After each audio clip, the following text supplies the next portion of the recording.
Charlie and I have been reasonably good at identifying what I would call the perimeter of that circle of competence.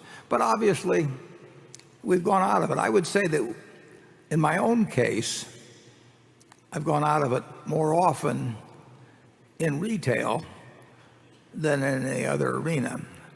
I think it's easy to sort of think you understand retail and then subsequently find out you don't, as we did with the department store in Baltimore. You can say I was outside of my circle of competence when I bought Berkshire Hathaway, although I bought it really to resell as a stock originally. I probably was out of my circle of competence when I decided that I should go in and buy control of the company. That was a dumb decision, which worked out.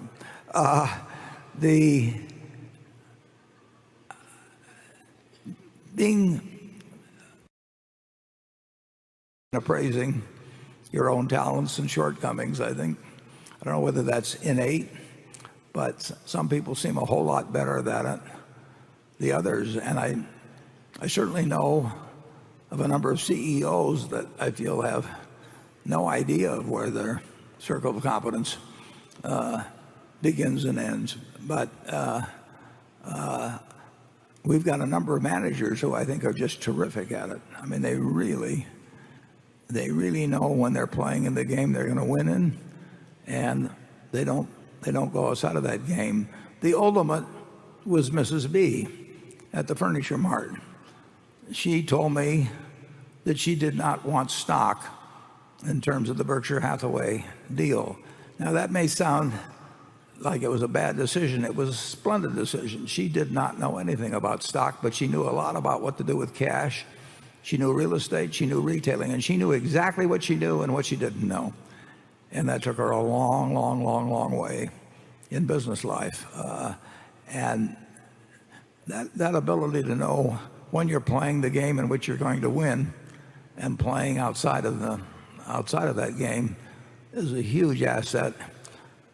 I can't tell you the best way to develop a great sense of that about yourself. You might get some of your friends that know you well to offer contributions. Charlie's given me a few contributions occasionally, saying, "What the hell do you know about that?"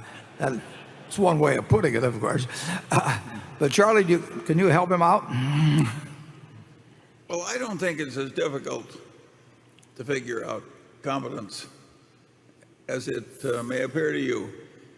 If you're 5'2", you don't have much of a future in the National Basketball League. And if you're 95 years of age, you probably shouldn't try and act the romantic lead part in Hollywood.